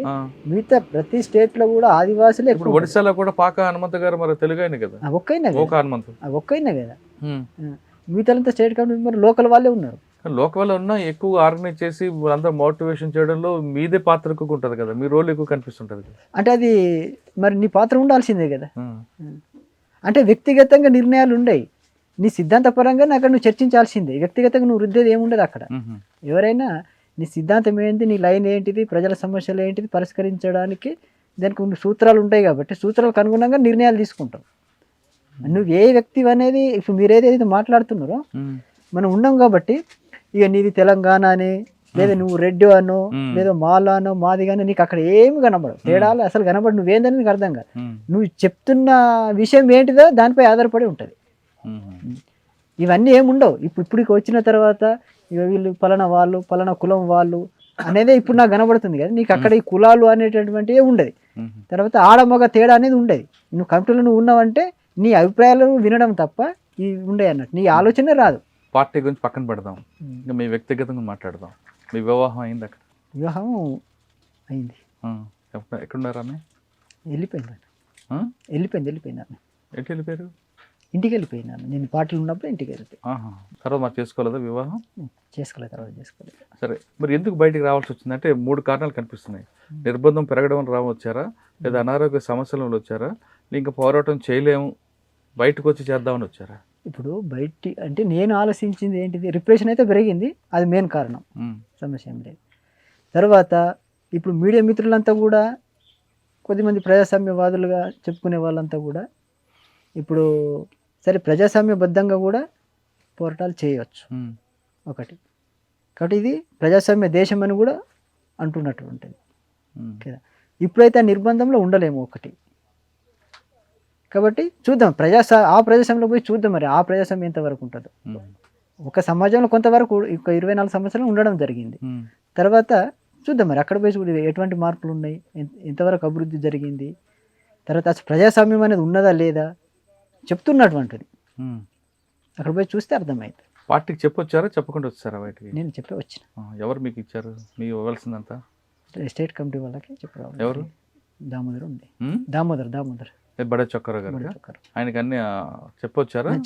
చెప్పి మా వెపన్స్ కూడా ఇచ్చిన తీసుకున్నారు. చాలా మంది ఈ మధ్య కాలంలో వాళ్ళ దగ్గర డబ్బులు కూడా తీసుకొచ్చి ఇస్తున్నారు, డంపులు చూపిస్తున్నారు, అటువంటివి ఉన్నాయా? తెలియదు నా దగ్గర అటువంటి ఏం లేవు. కానీ అంటే ఇప్పుడు నేను చెప్పినా కదా, ఒక సంవత్సరం కాలం పాటు మీరు ఒక 10 మంది బతకాలి కాబట్టి కొంత ఇస్తారు. ఉమ్. అటువంటి తెచ్చి ఇచ్చిండ్రు మరి నాకు తెలియదు కానీ అంటే మీరు సరెండర్ అయ్యారా, అరెస్ట్ అయ్యారు ఇక్కడ? సరెండర్ అయ్యా. అంతేనా? సరెండర్. ఓకే, బయటకు వచ్చారు. ఇప్పుడు మీ లక్ష్యం ఏంటి? ఏదన్నా చేయాలి సామాజిక కార్యక్రమాల్లో, ఏదంట్లో సాధ్యమైనంత వరకు మంచి ఇప్పుడు మంచి పనులు బయటకు చేయడానికి. ఉన్న మాజీ మావోయిస్టులు కలిపి చేస్తారా, లేదు మీరు ఒక్కరే నిలబడి ఆరవేలని ఇంకా అభివృద్ధి చేస్తారా? ఇప్పుడు ఎవరైనా మంచి పనులు చేస్తుంటే వాళ్ళకి సపోర్ట్ చేస్తాను, దాంట్లో పాల్గొంటారు. ఉమ్. ఇప్పుడు విడిగా ఒక ఆర్గనైజేషన్ పెట్టుకోవడం అనేది సాధ్యం కాదు, ఉమ్. అయ్యే పని కూడా కాదు. సరే ఎవరైనా పనులు చేస్తుండ్రు అనుకుంటే దాంట్లో పార్టిసిపేట్ చేస్తాం. చివరిగా ఒక మాట చెప్పండి. ఊరికి వచ్చారు, చూశారు, రైట్. తమ్ముడు చూశారు, వాళ్ళందరూ చూడగానే ఏమనిపించింది? ఇక నేను అంత పెద్దగా అంత ఆలోచించింది అయితే ఏం లేదు. అయితే ఈ సహజంగా ఉండే మార్పులు అది ముందే ఇక అర్థమై ఉంటాయి కాబట్టి సహజంగా ఉండే మార్పులు. ఇప్పుడు ఈ కొత్త ఊరు అనే కాదు, అక్కడ కూడా ఈ ఊర్లు ఉన్నాయి, ఇటువంటి సంబంధాలు ఉంటాయి ప్రతి ఊర్లో. ఉమ్. అది చూసినటువంటి మళ్ళీ కొత్తగా చూసిన ఏదో అన్నట్టయితే కానీ ఇక్కడ రక్త సంబంధం కనిపిస్తుంది కదా, అది వేరు వర్గ సంబంధం అది. కనిపిస్తుంది. మరి రక్త సంబంధం చూసినప్పుడు అదగా ఆనందం ఉంటుంది కదా. ఇక అది ఎట్లాగ ఉంటుంది కదా. ఇక ఇవి వచ్చి దాదాపు 4 రోజులు అవుతుంది అనుకుంటా. 4 రోజులు అవుతలే కానీ 15 రోజులు సరే, 15 రోజులు, వారమే దాటింది. దాటింది. ఒక్కసారి ఆలోచించారా? మీ మీ సగ యవ్వనం అంతా కూడా సామాజిక స్పృహకి ఇచ్చారు. రైట్. ఆ? ఇప్పుడు ఏం చేద్దాం అనుకుంటున్నారు? అంత పోయింది, నా యవ్వనం సగం పోయిందని అనుకుంటున్నారా, లేదు నేను అనుకున్న లక్ష్యానికి ఆ త్యాగం చేశాను అనుకుంటున్నారా, లేదు నాకు తెలియక నేను ఈ విధంగా చేశాను అనుకుంటున్నారా? అదైతే వేస్ట్ అయిందైతే నేను అనుకోవట్లేదు. మ్మ్. కొంతవరకు ఆ సర్వీస్ చేశారు, అదైతే సఫలం కాలేదు, సక్సెస్ కాలేదు, అయినా కూడా ఆ మేరకు అయితే జరిగింది. ఈ అక్కడి నుంచి మరి ఎటు పోతుంది అనేది వేరే విషయం. మ్మ్. కాబట్టి మిగతా కాలాన్ని చూద్దాం ఈ సమాజంలో ఏంటిది, ప్రజాస్వామ్యం అంటే ఏంటిది, ఎంతవరకు ఉంటుంది. చివరిగా చెప్పండి, ఇంకా కొంతమంది అజ్ఞాతలు ఉన్నారు. ఇప్పుడు పరిస్థితి ఆపరేషన్ కాగారు అనేది దగ్గర పడుతుంది. రైట్. ఈ క్రమంలో వాళ్ళకి అక్కడే ఉండి ఆ లక్ష్యం లక్ష్యం నెరవేరే వరకు చివరి వరకు అక్కడ ఉండమంటారా, లేదు ప్రజాస్వామ్యంలోకి వచ్చి ఇక్కడ కూడా మనం అనుకున్న లక్ష్యాన్ని సాధిద్దామని మీరు ఏమైనా పిలిపిస్తారు? పిలుపు అంటే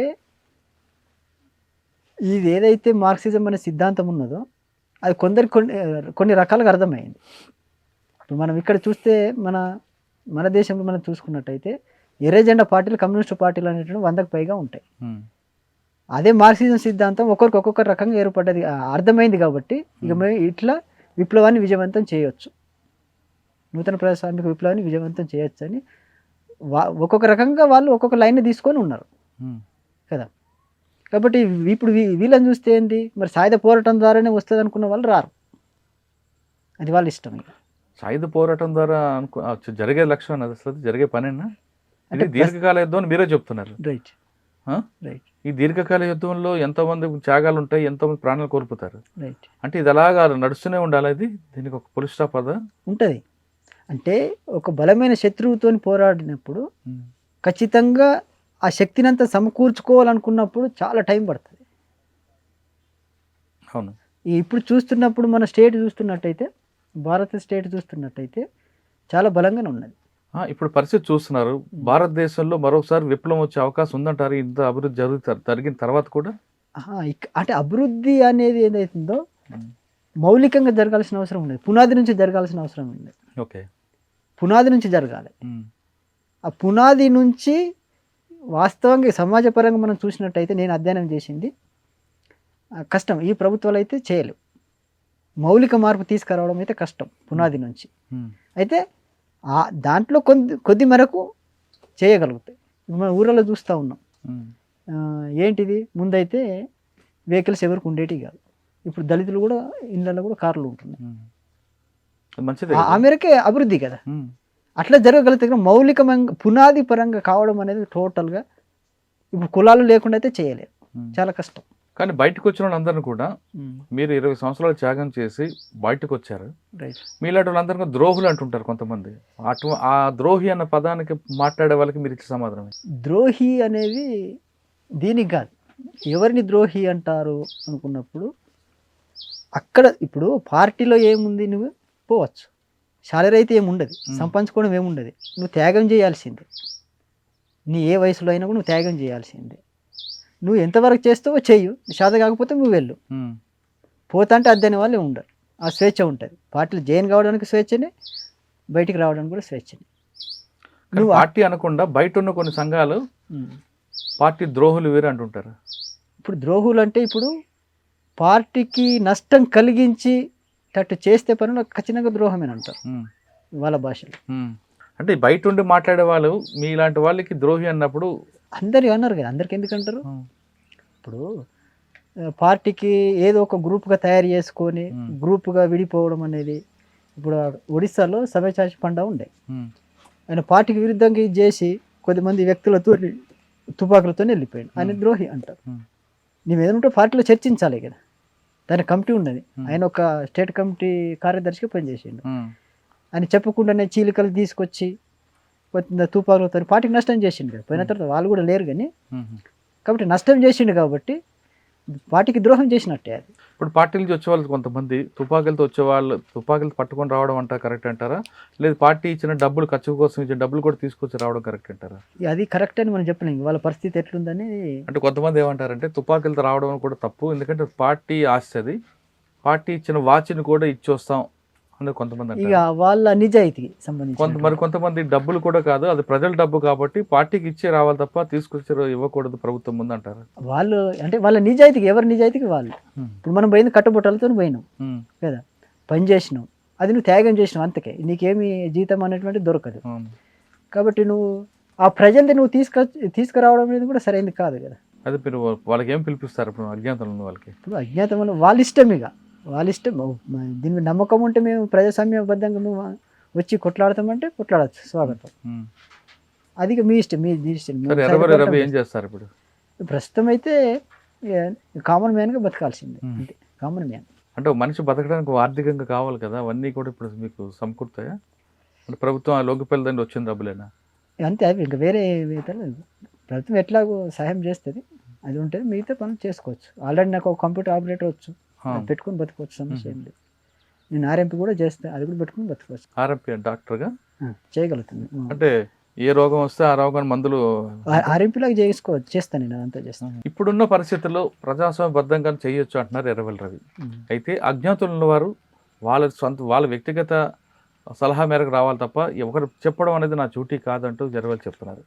ఒకప్పుడు సమాజ స్పృహతో వెళ్ళే వాళ్ళ సంఖ్య ఉండేది కాబట్టి పార్టీకి బలంగా ఉండేది, కానీ క్రమేపీ అది తగ్గిపోవడంతో పార్టీ కూడా నష్టపోయింది.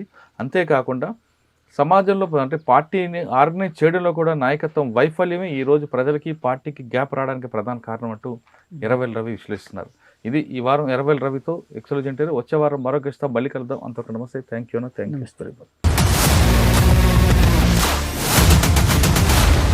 iDreams, this police diaries is something very, very valuable towards that. I must really appreciate Murali, your insights. iDreams founder and CEO చిన్న వాసుదేవ్ రెడ్డి గారితో మురళీధర్ క్రైమ్ స్టోరీస్ చాలా ఫేమస్ అయిపోయినావు.